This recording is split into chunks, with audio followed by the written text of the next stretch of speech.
Hi everyone, it's Jennifer Beaumont-Whyte here again, and it's another BU interview with my special guest, Jen Tiller, who's going to be sharing her journey from adversity to celebrity, and she's going to begin giving us 3 tips on how, 3 anywhere, anytime tools actually, for staying calm and maintaining your boundaries for anybody, practitioners, for teenagers, anybody in any situation, for keeping calm and maintaining the boundaries, which is really, really key in this day and age where we're so distracted with all sorts of different things, and we can be triggered with all sorts of different emotions and things like that.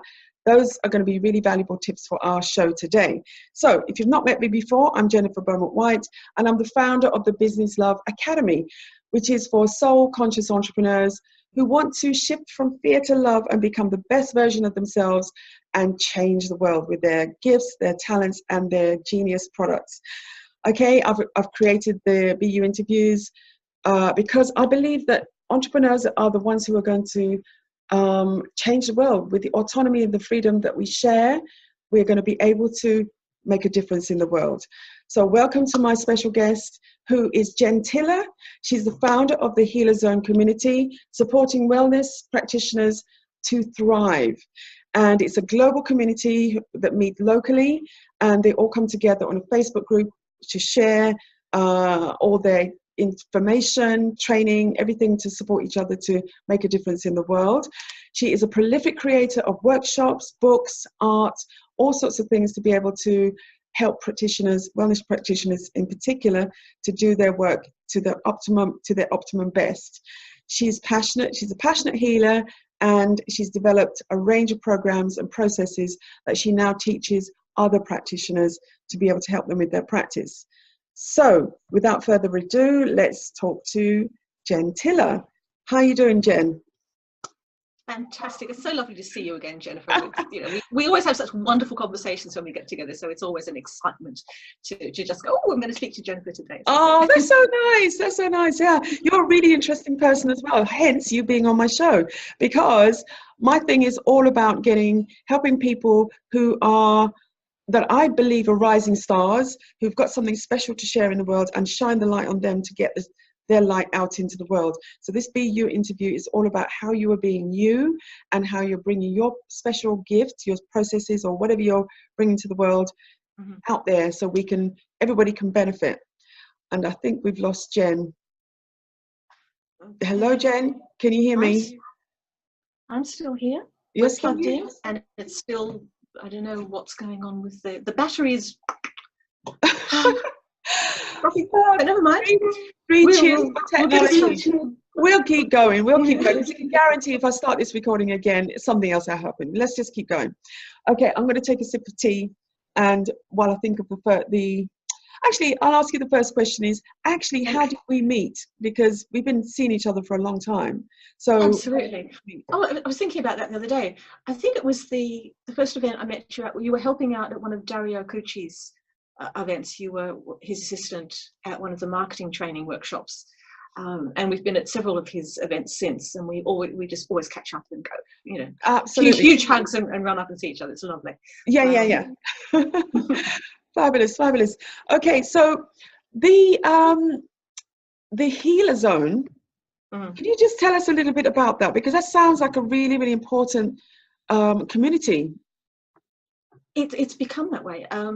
When I first started teaching therapists 17, 18 years ago, and at the time, this was pre-Facebook, and they were really struggling, feeling isolated. It was a big issue. Therapists, they can't go down the pub and complain about their clients, can they? They can't be public with their stuff. So they have to, just keep it inside themselves. And they didn't have anywhere to share what's going on with themselves, with other people who understood why they got up in the morning, what they were passionate about, and what they needed from each other. So I started Healer Zone, and over time it's become a Facebook thing, it's a LinkedIn thing, we have a membership site and so on. And we have local meetings where people can gather together and spend time. And we have group Zoom meetings where we can have quite a lot of people in the space to do networking together. And it's all about sharing ideas and understanding and doing swaps and referring each other. Because the more you know about somebody, you go, gosh, I know somebody that, could be helped by you. I don't do what she does. Here, go and see this lovely lady, or go and see this wonderful gentleman. And we have two major mottos, basically. One is, the more you have, the more you can give. Absolutely. Nice. And the other, it works. And the other one is, together we grow. Fabulous, fabulous. It's a bit like my motto is, with love together we can, which is very similar.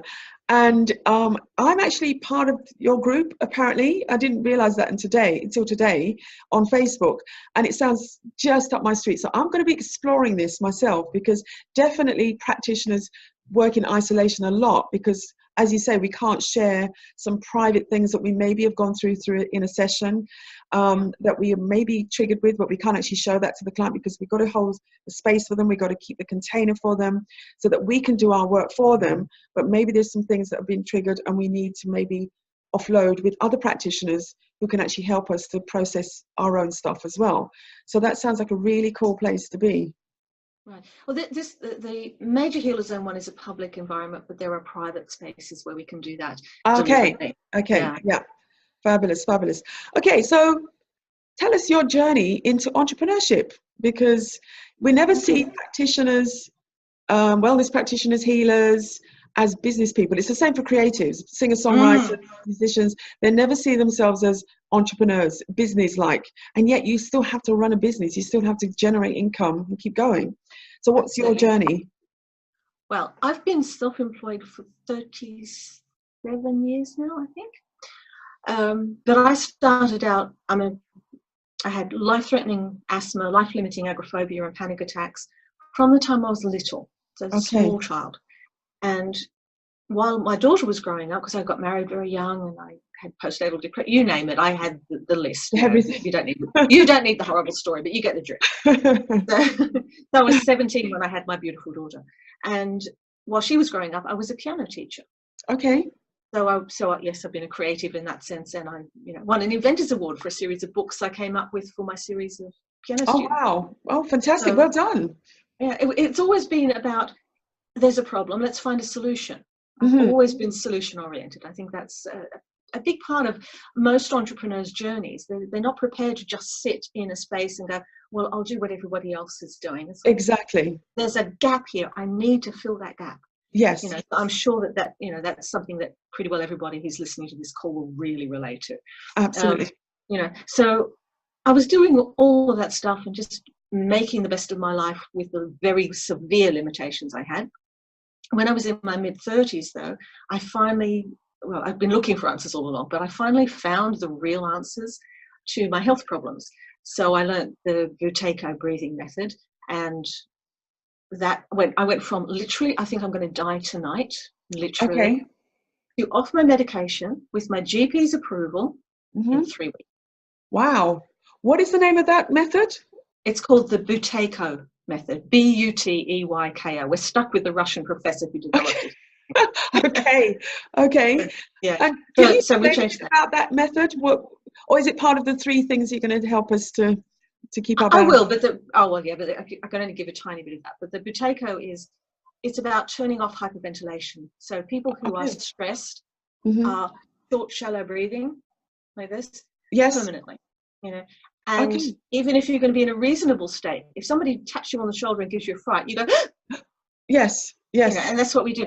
And if you've done that because you've been in pain, because you've had something traumatic happen, or you've just been ill for a long time, whatever, you can make that a habit, and then that leaves you in fight or flight mode all the time. Yeah. So even people who have been through a lot of, really cleared their own history, they've done a lot of work, they can be left with the habit of breathing like that and not realize why they're still struggling with certain issues. Whereas if you can turn that off, you can relax the breathing, slow it with the tummy, and there's certain simple things you can do, which we will talk about a bit later. Yes. That will turn a lot of that off permanently. Yeah. Because you want to retrain the body to have healthy breathing, calm breathing as normal. Yes. So that was one of the things. I also did Reiki and NLP and hypnosis. Basically, anything that I worked on that worked on me. Yes. I went out and trained it.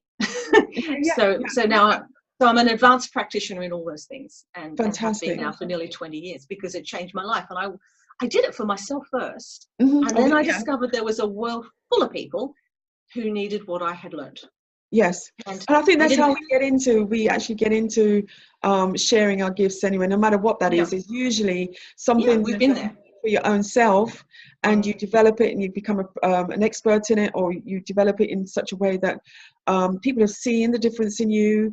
You're living the difference. You're being the example, and then people come to you and say, hey, you know, what's happened, or you see someone and you say, okay, I have the solution for you. So yeah, and then from there, so basically what I think and believe that you've done is developed your own processes, in your own way, and you do it by being yourself. You're not like, you know, following anybody else's path or anybody else's program. You've created something unique to be able to help other people. Well, I've built it on things that I have learned from other, you know, standing on the shoulders of giants, as it were. Yes. I've learned a lot, and the things that worked, I then tweaked, because I studied NLP with Richard Bandler, who's one of the founders. And his thing, I love his idea that NLP is about taking apart anything that already works well and making it even better, or combining it with something else and making it new. And I've run with that with everything I do. So I have processes for dealing with trauma that involves none of this raking up over your history. Yeah. Completely unnecessary. And you can get healing results. I mean, I've had people who've been going through PTSD with flashbacks in the works for nearly 20 years. Yeah. The same. 2 sessions with me. Yeah. 2 sessions with me, and the flashbacks are gone. It's, you know, and there's always tweaks that you can make, and I love that. It excites me. It excites me to sort of go. I wake up at 2 a.m. so often with here's another way I could do that. I could make it even easier, or even better, or even quicker. You know. You have the same thing. It's just that creative process, and it's a joy. Exactly. Yeah, I love seeing the light in my clients' eyes when they've either achieved their goals, because I'm much more like goal oriented. We're taking my clients on a journey as a coach, but within that I use EFT, NLP, all sorts of things, and it is when you use your skills with the individual person or with the group, and then everybody's getting these ahas and and then they're being motivated to move forward, and it's just like that feels so good.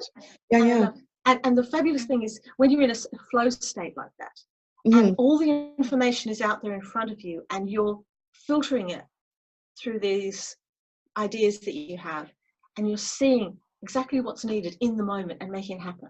You know, it's not a slow labored process. It's flow. It's totally in flow. And I absolutely, it's the joy when you do that. So so I've been, I was helping therapists for a long time, but I've been teaching them how to help their clients more effectively. So a lot of people, they're brilliant at their skill, really, really great. They might be fantastic massage therapists or indeed hypnotherapists, but there are some bits that most people aren't taught, which is how do you handle people who are challenged? As you said, what you said earlier, actually this is a factor that I really try to help people with. The idea that somebody is offloaded and you've taken it on, there's something that I really, there are ways never to take it on without losing all the information that you need at all, ever. It is totally possible. But it's not about blocking. People think I have to block it all out in order to do that.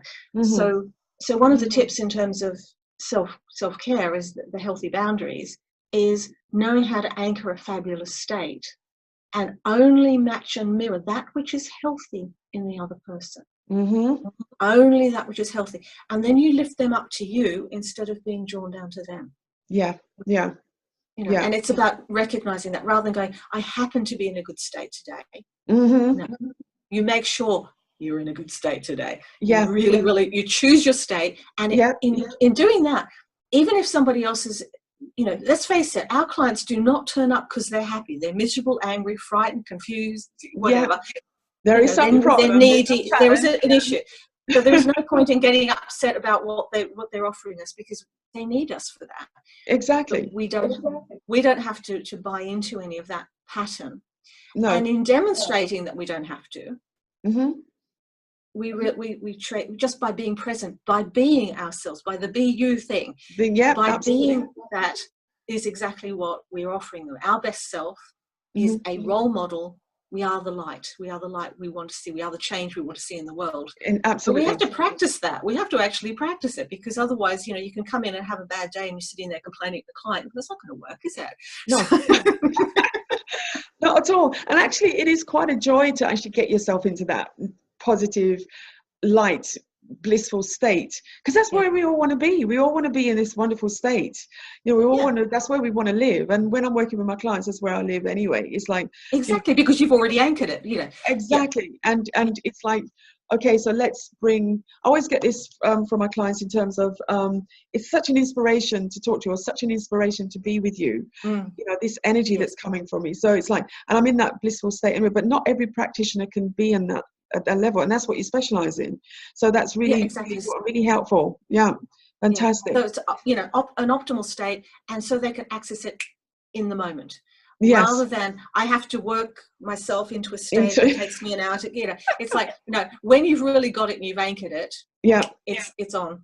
So, yeah, we've lost your picture, but okay. I can still hear you. Okay, so on your journey, obviously you've now got to the point where you're actually teaching, you're working, you're being absolutely prolific, you know your stuff. So what was the worst part of your journey? Was there some kind of something that you could say, okay, well, wow, that was a huge learning curve, or that was an absolute disaster? What was the worst thing that happened to you on your entrepreneurial journey? Entrepreneurially speaking, I set up Healer Zone groups. We had 11 of them running. It was wonderful. Mm-hmm. And then I discovered after the event that I needed to be more of a leader than I had been. I thought, everybody knows what they're doing. They're all great people. They will just get on with it. And then there was only one group. It's like, and yet everybody, there was value in it, but one needs to be the leader. I needed to stand up, to actually step up and go, no, I really have to do this. This is my role here. I am not only a teacher, I'm a leader. Yeah. And that was a bit startling, to be honest, because I really thought, I could just pass it on and no. So I have learned a great deal from that process. And it wasn't a loss, but it was a challenge. It was certainly a challenge. Yeah. I've been there. I was running my Inspiration Junction group here in Hastings, and I just thought, well, I'm just running this group. And it was like, okay, if I don't turn up, well, they'll just get on with it, sort of thing, if we don't do it. But everybody was looking to me, and I'm thinking, well, what is it that I've got that everybody's looking at me for? Oh, Jen, you're so inspirational, and you're just, you're a real leader, just like you, Jen. It's like, how am I leader? What? But then you get that realization, because we show up, and then you think, oh my God, oh yes, and really. I don't know if it's the same for you, but being the leader was all it meant was just being me and just being there.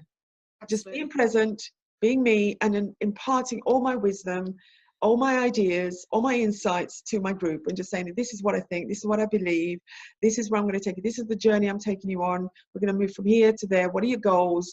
What are your aspirations and dreams and desires? So, okay, let's make them happen. How are we going to do that?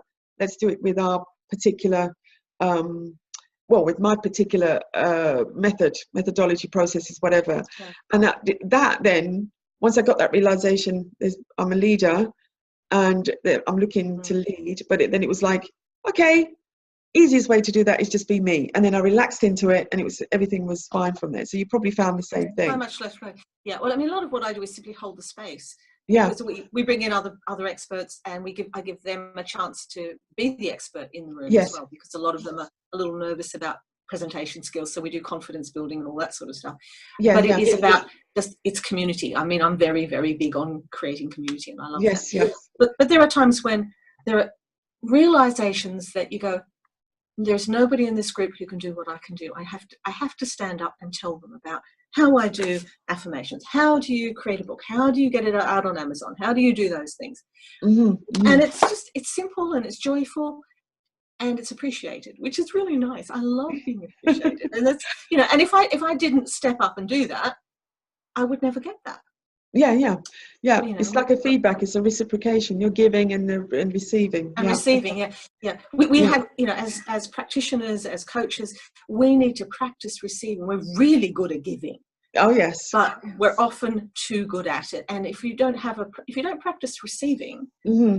then it's not a positive spiral upwards. Yeah, yeah, yeah.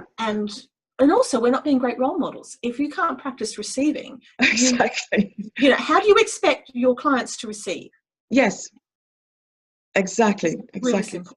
Yeah, yeah. Yeah. I see it as an infinity. It's like, Yeah. infinity, and we're in the middle of that Holding infinity that. sign. Yeah. So we have to Mm, give. It's like breathing. You're receiving, giving, receiving, giving, breathing out, mm. breathing in, and then it's cyclical. Yeah, And fantastic. maintaining a balance in all of that is absolutely crucial. Yeah. Absolutely. So, your tips on how to have boundaries. You're going to give us 3 ways to be able to have the boundaries while we're facing challenging situations or Well, it was challenging. that and staying calm. So staying calm with Staying calm. challenging Yeah, things. yeah, yeah. Yeah, yeah, yeah. Well, what I mentioned before was the idea of, you know, choosing your state. So how you anchor a positive state, and you know, a lot of the people listening to this will understand it, but it might be about adding a few more resources. It's not just a random happy state. Mm-hmm. It's what resources do you need in that state to be effective as a therapist. So, Mm-hmm. you know, it might be calm, it might be to remember all your skills, it might be to be deeply relaxed or to be totally intuitive. You need to know how you do those things and remember a time when you did exactly that. But they might be in several different areas of your life that Mm-hmm. you're really, really good at that. And it's about remembering them and anchoring them. And an anchor can be as simple as a gesture, you know, Mm-hmm. Yeah, holding a gesture, or it yeah, could yeah. be Like a NLP. word or an idea. But Yeah, yeah, yeah. any that's all anchoring is. But it's about bringing together all the resources. Sense of humor, I strongly recommend adding that in there because Mm-hmm. we really need that. So, you know, a sense of humor, a state of calm, Yeah. the ability to be creative, all of those things in one place.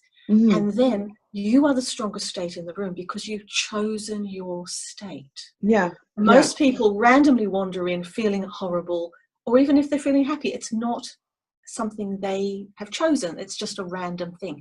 Yeah. And even if it's a really intense state, it's not as strong as a chosen state, even if it's a still very calm state. Mm-hmm. The power of choosing how you feel Yeah. influences everybody around you, Yeah. absolutely everybody around you.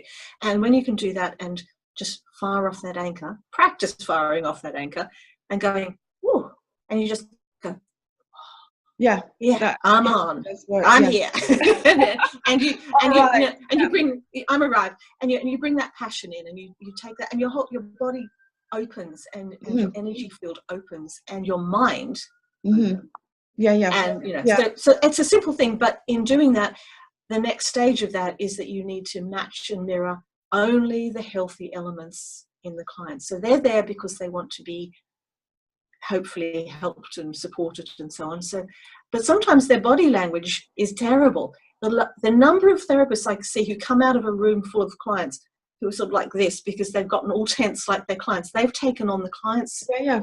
Yeah. stuff.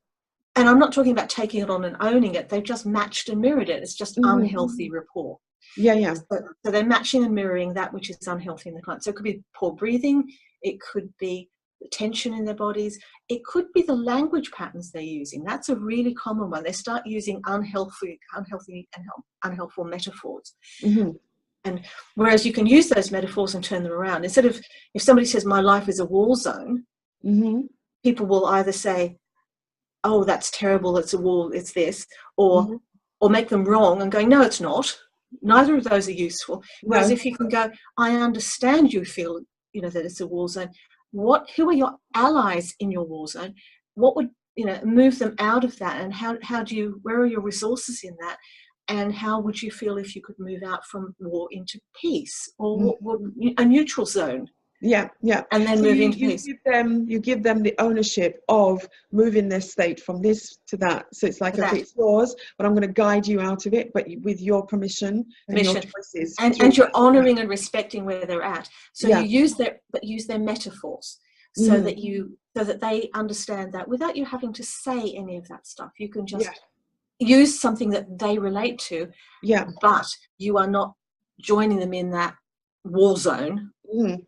You're holding the space for them to be lifted out of the war zone without making them in any sense wrong for doing it. So you're matching and mirroring the healthy stuff. They start to feel safe to match and mirror you. And everybody leaves the room feeling better. Yeah. And believe me, that is a massive, massive thing. Yeah. So that's... And we are back. We've just had a bit of a glitch that we've had to sort out. Hence, Jen sitting with her flower in a different position in a beautiful new dress, and me having my glasses on. As we are being authentic and real, and we are so passionate about what we're doing, we wanted to continue. And Jen is now going to just tell us about her third item for keeping calm under pressure. Well, this is the classic one, because I can guarantee that everybody does a version of this, but maybe not as well as they could. And that's breathing. How we breathe changes our whole biochemistry. You know, if somebody comes up to you and gives you a tap on the shoulder when you're not expecting it, how do we all breathe? We go, we lock up, we get, you know, a short, sharp, shallow breathing. And the thing is that a lot of us have gotten into the habit of breathing like that all the time. Whether it's because of pain, because of trauma, because of sadness, it doesn't matter what it is. We just, as humans, if you walk around the streets, you'll see people with their shoulders up and breathing a bit like that, and possibly audible breathing. Now, I'm an ex-asthmatic by sorting my breathing out, so I'm quite powerfully passionate about this one. But it's the simplest thing to change, just to slow your breathing right down and to breathe using your abdominal muscles. So as you breathe in, the idea is to expand the tummy muscles, because that drops the air right to the bottom of our lungs, and that's the best oxygen uptake. And then we breathe out, we bring it back to the spine, and that just pushes the air out. So there's none of this business. That's work. We don't do that. We want it to be easy. So just slow tummy breathe, slowly in, slowly out, because the out breath is turning off fight or flight. It automatically does that. Wow, that feels really good, actually. I was just doing that with you, and it just feels like you're just dropping into your stomach, and it's just like, oh, yeah, absolutely, beautiful. Yeah. But you can take it one step further. This is the bit that most people don't know about. Remember, if breathing out is in your relaxation mode, what changes, if I said to you, hold your breath, your automatic response would be to hold it in. Let's turn that on its head, kind of literally. Breathing out, and after you breathe out, rest the breath for a few moments. Feel what that is like. Have a little go. So it's a slow breath in your own time, and slowly out using the tummy muscles as best you can, and then rest the breath for a moment. And then just release the tummy muscles so they expand naturally. Oh. And that changes things. That space between the breaths is really something else. Yeah, especially as we've just had that glitch and we've had to sort things out and, you know, come back and start again and everything. I was a bit in a bit of a state of like, and that's actually just made me feel, I'm here. It grounds you, it gets you present. It literally links both halves of the brain. If you have one of those little net things with the electrode. Both halves of the brain are equally functional. And in turning off fight or flight, have this stillness. It's waiting for you between every breath. Out, rest the breath. And that stillness is what we seek in meditation. Fantastic. Most people take ages to get there, whereas it's waiting for you literally between every breath. So start with that. Breathe out, rest the breath, breathe in. Very simple. Fabulous. So to recap, okay, so it's choosing your state, being in control of your state, and then to match a mirror, you know, only the positive, not the negative, and then the slow abdominal breathing. And that's just actually part of what you do. I mean, these are just 3 little tips, but it's really part of what you do in the whole scheme of things in helping practitioners who work with people themselves, who are getting themselves in this state where they're bringing back the angst and taking on board the vibration of their clients, knowing how to deal with it your own self is huge in maintaining your own state and your own health and well-being, so you don't pick it up. So that's fantastic. Instead of being in a chronic state of hyper alert, Mm-hmm. always choose our state and to know how easily it can be to get back to it. Once you're good at it, any of Mm-hmm. it, and you've already got lots of skills. I know everybody who's listening has got lots and lots of skills in this. The trick is to do it consciously. Yeah.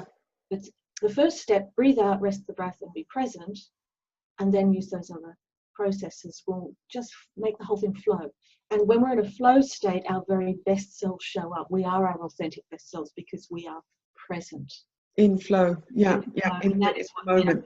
you are absolutely passionate about at all times, Jennifer. So that's, I think, it's a nice alignment with all of that. Yeah, fabulous. So, Jen, could you just tell us what you've got coming up? How can people get to actually work with you? Okay, we've got a few options. There's obviously one-to-one, team work if you want therapeutic work or training. But I do have a program which I'm running now on and off for 16 years. Okay. Actually, it's probably more than that. And it's called the Heart-Centered Healer. Wow. And very much about helping therapists thrive. And of course, everybody in the wellness professions, whether that's medical, esoteric, the light workers, the coaches, the lifestyle people. It is one group whose focus is the well-being of others. Yes. Yeah. So we have several modules throughout the year, and they're run a couple of times a year. So you can join at any point and just decide which of the, most people will usually only pick 4 or 5 of the modules through the year that sort of that speaks to me, that resonates. Fantastic. And then they can just join into that. So the Heart-Centered Healer program and the option of one-to-one work, of course. Yeah. So how can people actually get hold of you? What's the best way for people to get hold of you? And then I'll put that in the captions at the bottom and then obviously in the description. Yeah. Oh, that'd be great. Thank you. That'd really help, Jennifer. I think the simplest thing is to, we'll put the Facebook Healer Zone group in there because, everybody's welcome to join. Yeah, and I'll be in there. Having a look. Great community it is.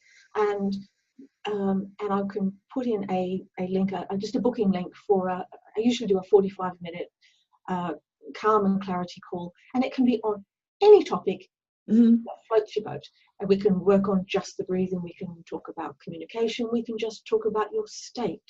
And I have a guarantee, this of course is a free one, but I will guarantee for my one-to-one clients, feel better or don't pay me. I'm that good. I really know what I'm doing. Okay.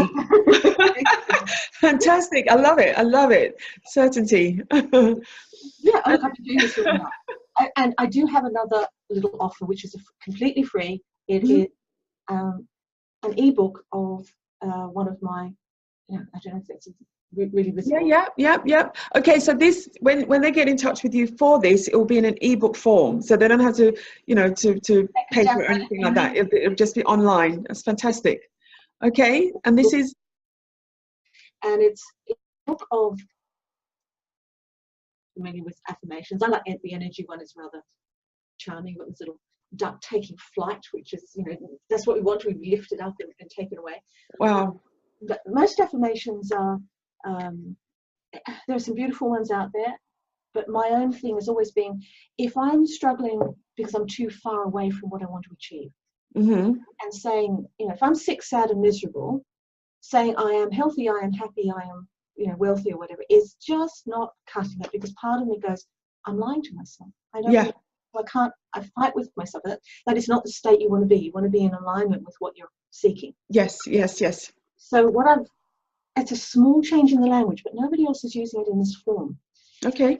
And it's simply instead of I am, which is in the present moment, talk about I love being, or I love doing, or I love creating. Because love is the ultimate creative force. I believe that with my whole heart. Yes. When you're talking about being or creating, it's in the eternal now, not only the present moment. So it's true. You can say, I love being healthy, even if you're sick as a dog, and it's still a true statement. Yes. So speaking into your cells with that as a fact, it's a real thing. So say it, and your system will just take that on. Yeah, which is true. you do love being healthy, but at this particular moment, I'm not actually healthy, but I do love being healthy. And the more you're saying it, the more it's like, okay, the reticular activating system will start thinking, Jen's saying she loves being healthy, or maybe I should start being healthy. So yeah, it just brings it in. Yeah. It's not just for how are we healthy, it's where are we healthy. You know, it's like, I mean, the classic system.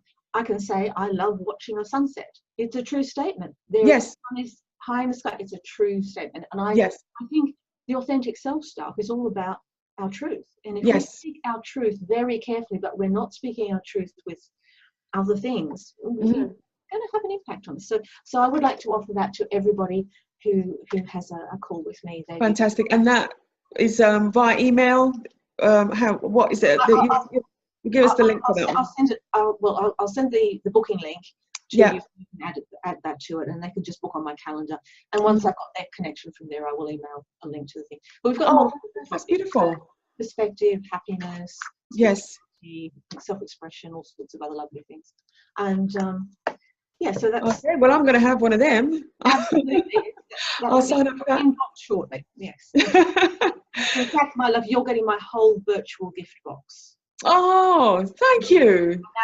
That's my 3 guided visualizations, that ebook, and my journal, which you can type into online. So fantastic. Oh, bless you for that. That's so lovely. You've earned it. You have so earned it. Thank you. We can do all of that, and if I can help, then I would love to help, because it's all ripples on the pond. Everything we do impacts everything. Absolutely. It's in the field. It goes out in the field. Our love goes out in the field. We all pick it up. And this is the thing. I was watching something about the Notre Dame, and everybody's making up suppositions, and they've all got their ideas about everything. But I always think that of the phoenix, that whatever is destroyed, whenever there's chaos, whenever there's war, there's always has to be the opposite. There's got to be peace. There's got to be calm. The phoenix has to rise. And to me, the Notre Dame represents an old patriarchal medieval system. And it's okay, so that's crashing now. So what's going to emerge from that is a new, maybe, we know it anyways, more feminine, caring, community-based system that's going to rise out of that, and we're all going to be linking together. The amount of money that's been raised because the Notre Dame means so much to so many people around the world. That is why there was such an impact, because it represents something. Most people know what it's about. Whereas certain wars and certain local events may not have the same impact around the world, but that really represents bringing people together. And often that is the value, something that's horrendous. And I'm quite sure this is true for everybody who's here. The things that have caused us the most deep distress are the things that have taught us the most, and that we are now sharing back into the world and making everything lift. Absolutely. And there's an energy within us with that we can feel. It's palpable. People are feeling there's a shift, there's an awakening and a connection. Despite what's going on in the fake news and the fake media and all of that stuff, we're actually feeling it on the ground out here. And the more people that I can actually get on my interviews sharing the love that they've got for the world, that's my whole mission is with these BU interviews, is whatever is you're bringing to the world, I want to highlight you, bring that more of it out there, so we can all get that ripple, that lovely warm feeling effect. We all need somebody like you to link, to create community with us, and to link our multiple communities. I've got my Healer Zone community. The Healer Zone, But everybody else, your other speakers, have their own communities, and the more we bring that together, the energy is just massive. It's absolutely beautiful, fabulous. Okay, so what else can I say? What can I ask you? Do you have? I mean, I'm mindful of time, and I'm just wondering if you have. Obviously, I'm going to put your connections in the captions down so people can actually get in touch with you. But do you have like a one last word of wisdom that you can impart to your therapists, people who are helping other people, that you can say, hey, this is my advice going forward? Okay, I've got one simple phrase that I've taken to using more and more, and that I need to hear for myself. And it's, love yourself well. Wow. I like that. I like that because people talk about, oh, you got to love yourself, you got to big yourself up, you got to, it's all self-love, but this love yourself well. Beautiful. Very I different. like that. The two things, it means you need to do it in a lovely, wonderful way. Mm-hmm. And you will be well when you love yourself. You love yourself into wellness. You love yourself into wholeness. You love yourself into being. Yeah, that makes a lot of sense. Yeah, love yourself into wellness. I love it. Love yourself well. I'm going to take that with me. Take that with me. Fantastic.